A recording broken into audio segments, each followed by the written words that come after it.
everybody, and welcome to Roger Lee's Artist Career Success Interviews. As you know, I'm Roger Lee, and I'm really honored to be here today with John SOVEC. John is an amazing performing artist, coach, a therapist, and a speaker. So John, welcome. Thank you. It's so nice to be here and share this conversation with you and all your listeners. Well, thank you so much. And the power of social media. You know, in these series, we always tell artists to network and really just leverage that network online. And just so happy, you know, meeting your publicist and being connected is really a blessing. So I'm just happy to see the power of the internet at work. Yeah, it's beautiful. And it's really fascinating too, because especially in these really fascinating times where we're in learning ways to stay in touch, ways to stay in touch that have meaning, and ways to stay in touch that allow us to express some of our creativity. Amen. So I love it. So we're just going to jump right in. You could just tell our listeners and watchers, what have you done in the arts? You know, how did you get to where you are? Well, it's really fascinating because, you know, I'm currently a therapist and a coach, and I'm here in Los Angeles, California, and I've been doing that for about 16 years now. Before that, though, I had a really fun, eclectic, and interesting performing arts career. I was one of those singer, dancer, actor types, did some national tours, did some stuff at Radio City in New York, worked at probably any theme park that you could name or think of in your mind. In fact, landed at Disney. I was probably working there on and off for 15 years. And I really had a great time as a performer. I loved it. It brought such joy to my heart. But I reached a point for myself where I had actually achieved most of my performance goals. And I was looking at that. In the middle of that moment of that reset, I actually got an offer from Disney to move into entertainment management.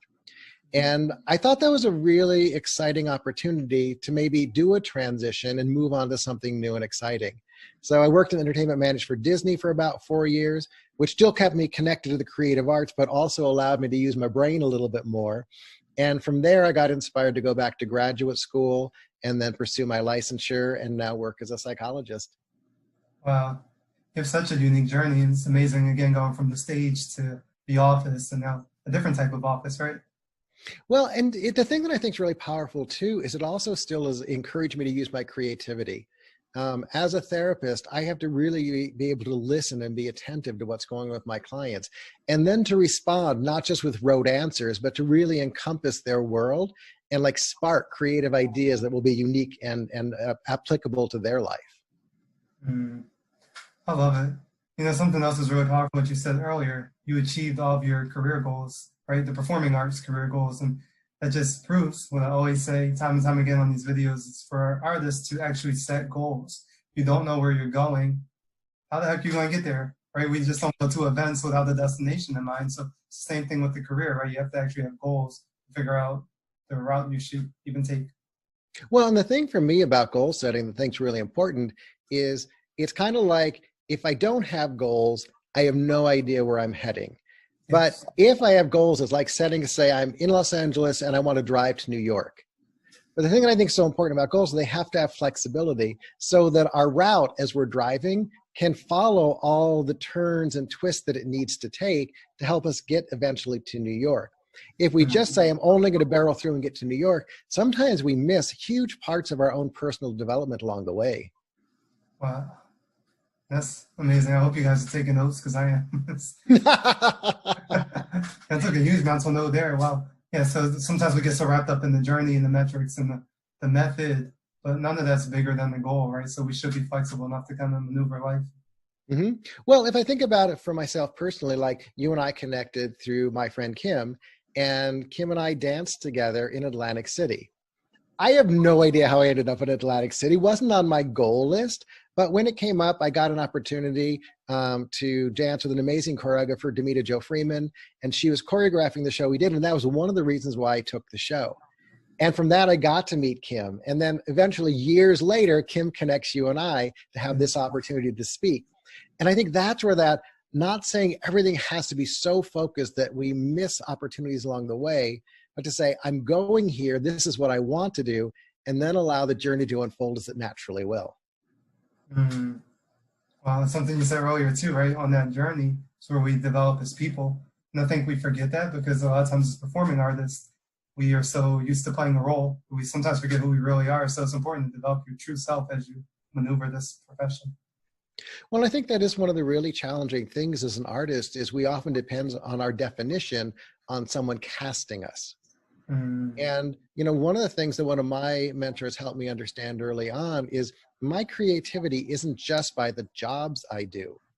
It's about the classes I go to. It's about sitting down with my own journaling. It's about my own sense of discovery along the way. It's not just, oh, I got cast in this national tour. Oh, I got cast in this video. Oh, Roger has hired me for his dance company. That in itself is only a small part of who we are as creative artists. mm, I love it. Speaking of creative artists, I know that you started your career as one, as a performing artist. And was that something that just happened, or did you always have childhood dreams of being a professional performer? I don't know if I had childhood dreams because it's always fascinating. I think for guys, the journey into the arts is usually different than it is for females. Yes. And it was probably in junior high that I started like doing some shows just for fun because some friends were. And I thought it was really cool and I was enjoying it. And then in high school, that started developing more. And I had lots of opportunities that opened up outside of just school shows, being here in Los Angeles. And over time, it felt like this is fun. But when I graduated high school, and this is such a fun story with my parents, I decided to get serious. And I was going to go to school and I was going to study oceanography and biological sciences and move into a very steady career. Wow. Well, I went to UCSD in San Diego, really prestigious school. And about 6 months in, I got a contract to do some runway shows for Nike or for Puma. And I called my parents up and say, so I have this opportunity. It's a really cool gig. It's paying a lot of money to allow me to travel. I think I want to do this. And they were like, well, we were waiting for you to figure that out. And so they kind of already knew that I was going to really pursue the performing arts, even though I had tried to serious up and move the other direction. But I think once it's in us, we just have to listen to it. It calls us. I mean, I was enjoying school, but the first day that I got back on stage in this Puma job and was in the studio and we were putting stuff together, like my heart just burst open again. Wow, that's miraculous because everybody doesn't have that feeling. Even in talking with some friends and family members, they're like, work is work, a check is a check. And that's one mentality. But again, when you're blessed enough to find something that actually touches your heart and your soul, and you can't run from it, and you can try to run and hide, right? But they'll come back and get you over and over again. Yep, it chased me down and said, by the way, you're going to do this. And what that ultimately led to is for me actually getting a full scholarship to a performing arts academy in San Diego that was connected with another university. So I got my degree, but it turned out to be in performing arts. So I satisfied, my parents' desire for me to have education. And I also got this beautiful opportunity to expand myself as a performer. Wow. Yeah, we're twins. Yeah, I have to tell you that moment where my parents were like, we were waiting for you to see that decision as your clear choice was really fascinating because a lot of times I hear people talk about their parents are against them moving into the performing arts. Yes. And my parents weren't for or against it. They were for me making the best decision that was the most powerful for me. Yeah, it's pretty deep. And it's a blessing that you have to even have parents who are open to what you want to do, because so many want to live vicariously through their children and kind of force children one way or the other. And I love that George just said, here are the tools that you Well, and strangely enough, neither of them had any creative arts background at all. No dance, no sing, no painting, nothing. So where this crazy performer came from, no one in the family ever knew. Wow. There's always one, right? Oh yeah, we get to stand out in the crowd. It's awesome to have that support system for sure. I'm even thinking with my parents, they've been amazing the whole journey. They still are. And they're my biggest fans with everything I do. And there's so many times where I say, well, maybe I'll go a little different direction, or maybe give this a break. And they always were the ones to push and be like, no, God gave you this gift. You got to put it out there in the world and do this professionally. So yeah, it seems like you had a lot of that too, though. Just that encouragement makes all the difference. Yeah, I would say my parents never really understood the drive to do it and the need to do it, but they supported my passion about doing it. Wow. I love it. Yeah, find passionate people for everybody listening out there, right? And even if it's not your parents, because a lot of times it's not, then there might be a friend, might be a colleague, might be a mentor, might be somebody online, but seek out people who are passionate about your passion because it will help you. And it takes a village to raise an artist. That's always been my motto. So yeah, we got to all help each other out. Well, I remember actually there was this occasion where a friend of mine, we went over to his older sister's house for dinner one night. And my friend was just a civilian, not a performer. But his sister turned to me during dinner and she said, I just want to thank you because I know how difficult it is to follow the path of being a performer. And I know how challenging it is. And I want to thank you and support you in that because it's a really hard path to follow. And, you know, I think it's important for all of us who are in the performing arts to find our family of choice. To, like you say, find that friend who, when you're like, I can't go to the audition, I can't get out of bed, who says, come on, let's just show up. You don't have to dance your best, you don't have to dress up, you don't have to do your hair, let's just show up. Or to find those people who are like, hey, there's a fun class, you haven't taken it yet, come join me, let's take class together. To have that group of performers around you who can have your back and really be there to support you on the journey. I think it's one of the most important things we can do for ourselves and our own mental, emotional, and spiritual well-being. I love it. And especially during these times we're in, right, where we're told to isolate and we have to be safe foremost. Yeah, we got to find a way to do that virtually, right? They're home, but we have to still connect because can't be completely isolated from folks in that way. Well, and I think that's one of the things that's really hard for, you know, dancers and actors and singers and writers and artists right now is this idea of being isolated from our artistic communities. Yes, there is wonderful connection and power that can happen in this world of being, you know, on stage and being a performer. At the same time, we really need to make sure that we are always taking the best care of ourselves with that support, with those loving people around us. Amen to that. And this is actually a perfect segue into what I was going to ask you next. So what kind of work are you doing with artists as a therapist and as a coach? Well, one of the things that's really coming out right now, I work a lot with adolescents, and, you know, a lot of them are feeling even more pressure than we are as adults because, you know, think about it. High school performing arts, you're out there, you're having fun, you're partying, you're trying roles, you're playing old people when you're only 16 years old. Like all of that excitement and energy has been stripped away from these kids. And what we're really working on right now is to try and find ways to find that energy of expressiveness, however it may play out. And a lot of people that I'm working with right now, we're trying to find, well, what are alternative ways for that expressiveness to come out? Maybe you're a dancer. And right now you could dance in your living room. You could connect with other dancers online to create a piece. You could do some social distance choreography, which some choreographers are doing. You could also say, I've got this creative energy. I'm going to bring it out and I'm going to write. Hey, I'm going to express this creative energy by creating jewelry. Hey, I'm going to create this expressiveness through gardening. And I think it's about teaching each and every one of us that this expressiveness does not have to only come out in one mode, that there are multiple ways that it can show up in our world. And if we can simply access those different lines of creativity, we can feed that artistic soul and still have expressiveness and take our place in the world. Wow. It's so powerful and so needed. Yeah, we get married to the stage, I like to say. Or we think that that's the only place where you can be professional. It's the only place where you can connect. And it's just not true. So I love all those different examples you gave because it's more than one way to get to a place. And, you know, it's also about like still maintaining that community we were talking about a moment ago. I have a friend who sends out writing prompts like once a week. And we kind of sometimes create this like group story together by taking that writing prompt and expanding on it and letting the story build amongst a group of us. I have another friend who commits to doing daily haikus. And they are just these small, intimate little poems that express some moment that touched them in that day. And so it doesn't always have to be on a Broadway stage with a solo and a spotlight. Sometimes it's as simple as writing a haiku about a flower that you saw when you were out walking the dog. I love this. Wow.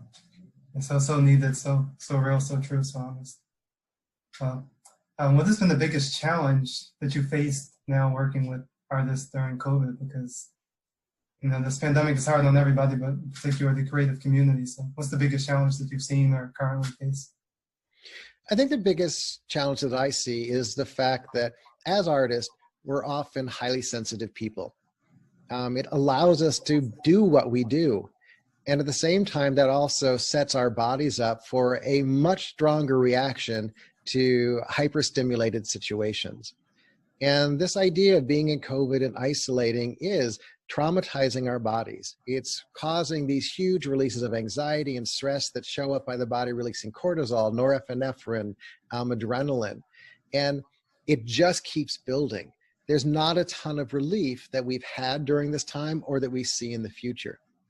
So I think it's really important for us to be aware that this hyper-aroused state is happening in our bodies, and we need to find techniques and tips and tools to try and release it. Mm-hmm. And some of those that I tend to work with people, if we look at the idea that these are chemical hormonal releases in the body, sometimes really simple, repetitive physical activity, running, being on an elliptical, a treadmill, helps the body to reduce that and put us in a meditative state. It also helps the kidneys and the liver to really remove some of those hormones from the body and helps bring our energy down. Another piece that really helps here, once again, to soothe our system, is meditation and breathing. So many of us, when we get anxious, and you think about at an audition, what happens just as you're about to start? Your breath goes and it shuts down. What we need to do is open that breath up as a performer in those moments. Well, what I'm suggesting is we need to open that breath up now when we're under this really intense attack on our well-being and our psyches, to open that breath up so we have movement going in our body, so we still feel that connection to a bigger universal breath as a way to really calm our systems. And I think that's so vital right now. It really is. I mean, but you just got me even like looking at the imagery of it all in my own mind. You know, it's pretty amazing. We have enough to even think about these things. I feel like we're just in survival mode constantly. And like you said, we're in this heightened awareness, hyper stressed, hyper strong situation, but we're not releasing and giving ourselves the space to just be sensitive and to have emotion around some of the stuff that we're facing, because there are a bunch of pandemics going on, right? We have COVID, but then so much is happening politically and racially in this country and around the world. So, you know, none of us have really taken the time to just kind of woosah and let some of that go, you know. Mm-hmm. And the thing that I think is so important in the letting it go is that it's a way for us to actually strengthen our bodies so we can fight the good fight when we need to. If we step into a situation where we're trying to stand up for ourselves or our rights, but we're hyper stressed out or we're depressed or our bodies are shutting down, we're not going to be able to bring our best selves to that battle. But by doing this self-care model of breathing, of exercising, of meditating, of staying connected, we can bring our best selves forward, and that allows us to step up to these causes that are passionate and important to our well-being and the well-being of society at large. Mm-hmm. I love it. And then there's so many things to fight for, but I think something that we all need to do a better job of fighting for is actually the mental well-being of artists and creators. Because again, it's kind of this taboo, right? It's like, oh, we could talk about money with the arts and business and the careers, but we can't talk about, you know, people's mental state. And I think throughout history, we've seen a lot of artists suffer in silence. And, you know, unfortunately, some of them are no longer with us as a result of that. And nothing to do with their talent, but everything to do with their psyche. So I would like to see more people advocate for that and see more people doing what you're doing, because it's incredible. Well, and I think it's challenging too, because for a lot of like stage performers, that the key to their well-being is getting cast. You know, the highs and lows that go with that. I had an audition, I got cast, I'm feeling really good about myself. I had an audition, I didn't get cast, I feel awful about myself. The only thing that's different in those scenarios is our feeling about ourselves. You know, one of my amazing mentors when I was dancing, you know, shared with me the idea, your job is to go into that audition and bring your best self forward. You have no control over whether you're right or wrong for what they're looking for in their show. You could be the best dancer in the room, but they have a set of pre-made costumes and you don't fit into them. They have a preconceived notion of the hair color that they want to see on stage. You remind them of their ex-sister-in-law who they don't get along with. You have no control over that part of it. The thing you have control over is showing up and doing your best job at every moment. And I think that's a really powerful thing for us to bring, because it's show business. And yeah, the show part is fun, but our business is to take class. It's to show up at auditions prepared and ready to go. It's to work on our weaknesses. If you're a great dancer but a poor singer and you want to get on Broadway, get yourself singing. You know, it is our job to maintain and take care of ourselves. And I think when we get attached to only the result of I got cast, we put ourselves on this emotional roller coaster. And once again, I was really lucky during my performing career. I got an opportunity to work in casting a few times. And in those moments, I was actually working a casting for, it was an international tour of fame that was going out. And there was this girl who came in who blew us away. And they kept having her read and sing and come back the next day and all this stuff. And ultimately, they couldn't cast her because the role they wanted to put her in, the woman there, had an existing contract that went on for another 8 months. Wow. Okay? But this girl would have left this audition feeling like she had failed somehow. What did I do wrong? What moment did I miss? Why aren't they doing this? And I asked the casting people if we could make an effort to talk to her, because she was someone you wanted to keep online, wanted to nurture, wanted to keep track of, so you could bring her in later. And what if that one audition had been the one that broke her spirit, and she said, I did everything right and they didn't cast me, it must be me, and she moved out of the field. Wow. Yeah, how many times does that happen too, right? Because it's amazing that you advocated for that feedback, but so many times they just say next, and that's it. Yeah. For your feedback, and you always wonder, is it you? Wow. Well, and that's the thing, getting off this roller coaster of the callback and the cast being the only thing that makes us feel good about ourselves as a performer. You know, I think that's really, really important for us to be able to bring into this performing arts, because a lot of times the people who have longevity in this career are the ones who understand that piece of the puzzle. You know, I have a very good friend, and she's done, I think, 18 Broadway shows at this point. You would assume that anytime she walked into an audition room, she would automatically get cast. She doesn't. But it doesn't steal her ego. It doesn't take away from her knowing that she is a talented performer. And she also knows that there will be a next job always coming along. And that right there is part of the fortitude of what we need to bring as artists into this profession. Amen to that.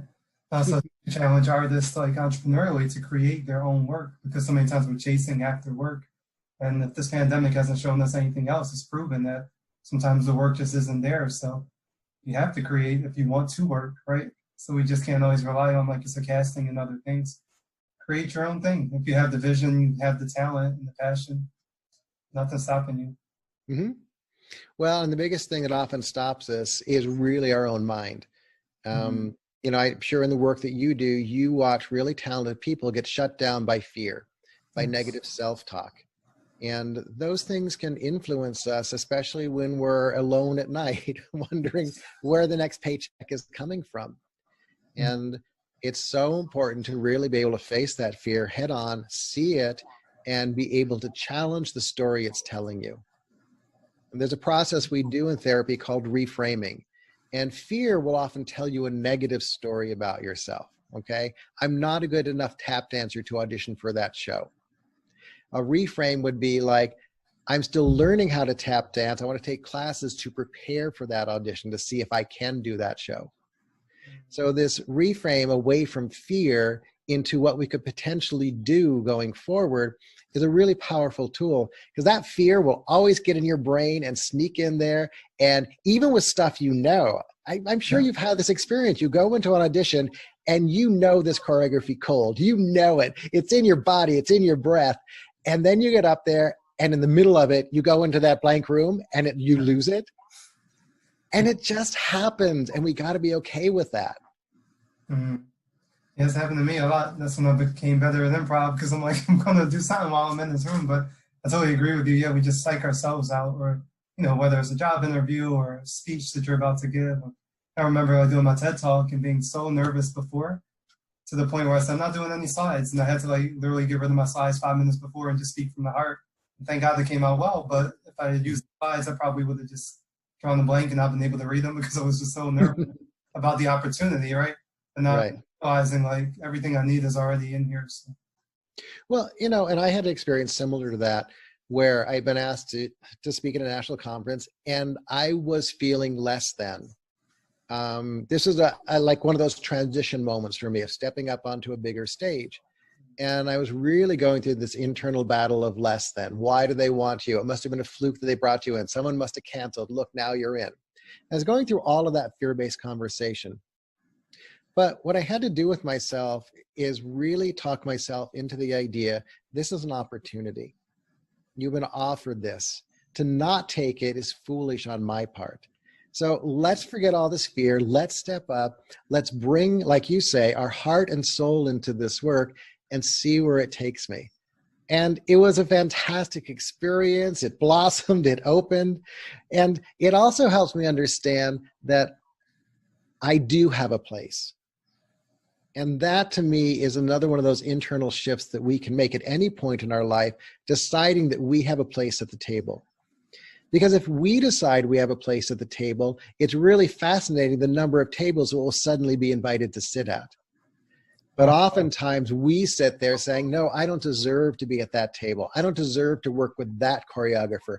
I don't deserve to get that video contract. But if we say, you know what? I've busted myself. I do deserve this. I'm going to step up. You go in. Maybe you don't get that contract, but they see that energy. You get contacted for something else.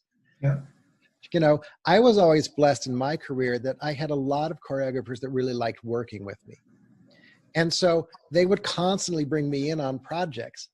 But a lot of that had to do with because I believed that I belonged there.